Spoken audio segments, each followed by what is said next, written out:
Hello, YouTube. I wanted to break down this project. Oh! I wanted to break down this project because there's stuff in it that I thought was cool, and it's my first time using Wise in a real project. So, let's see. Enemies. Let's start with the trapper here. This is the sound when the trapper places down his trap. So it's that little bald guy that walks around and just puts like bear traps on the ground. This is the sound of that. The most interesting thing to note about this one is probably the position settings. So I gave this sound specifically its own attenuation, and that's because it's the only projectile in the game that I wanted the player to be able to hear from far away. All the other projectiles have a separate attenuation. This one has its own, just because it's an important sound to know when it's happening, even if it's not on screen, you know? Like if a wizard casts a fireball, you don't really need to know that until it's coming towards you on your screen and you need to dodge it. But this one, I feel like it's useful to know for the player. So you can see here, it doesn't really fully fall off until a distance of 20. Quick side note about the attenuation and panning. It's all centered around the player character, so the actual like little blue guy on screen. And that's just because I thought it would be more useful to know what's an immediate threat around you when the audio is relative to the ears of the actual player on screen rather than the camera.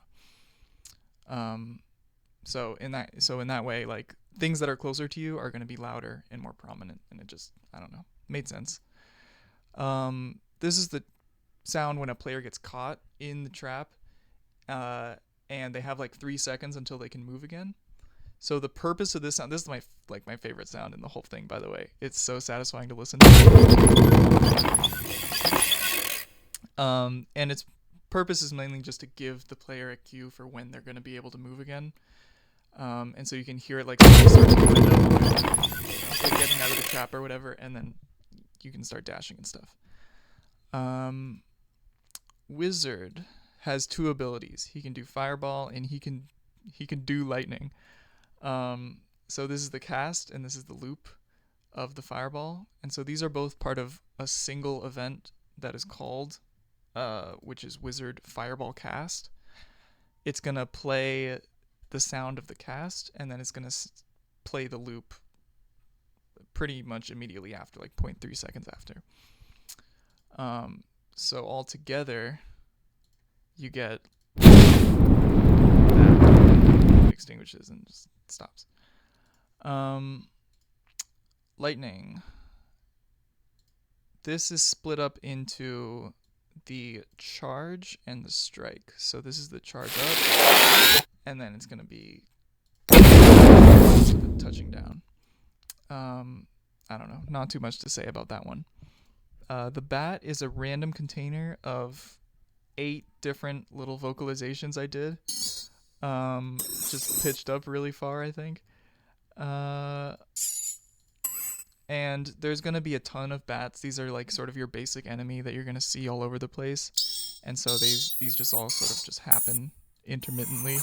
There's nothing in particular calling them. They just sort of happen. Same thing with the giant. They're pretty common and they don't do anything except walk towards you. So I just had them grunt every now and then. And then the player, we got a similar thing with the dash sound, which is when you click E, you do a little dash. I have 5 different variations here, and also randomized the pitch and the volume a little bit. Just so that when you're dashing all over the place, it doesn't get super annoying. Same thing with Shotgun Blast. 6 different variations, plus a little bit of pitch and volume randomization. And yeah, for this one, I wanted to, you can hear the little click that happens at the end of each one. That was one thing that I wanted to be pretty consistent, because it's kind of how the player builds a little bit of rhythm as they're shooting the shotgun. Um, but that's neither here nor there. Anyways, this is just the death sound. It's just a gong I put in a bit crusher, and it sounds kind of ominous.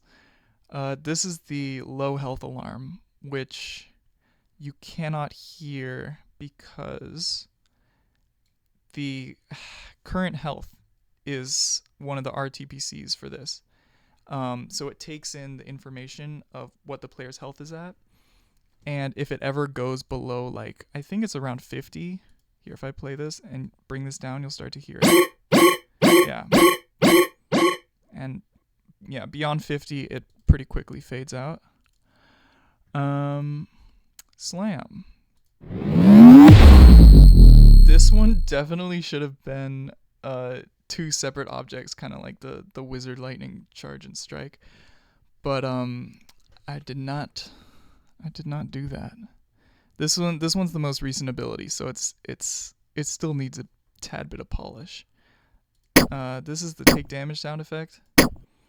It's supposed to just sound like the little guy just going like ouch, ouch. What else we got? These are all of the UI sounds. Well, not exactly UI. They're the sounds that play when you pick up power-ups.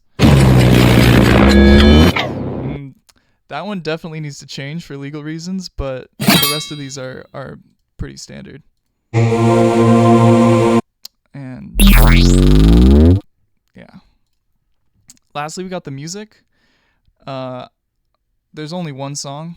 Pretty much just loops. The only thing that I did that's kind of interesting is where the loops is at. So it starts here with pretty slow. But the game is designed to kind of get pretty intense pretty quickly and then not let up until you die. So once the beat comes in, here, I'll bring it to here, around here, pretty much stays with this kind of energy, just looping through this until the player dies. I think that's about all I have to say. Thanks for watching, and yeah, that's it.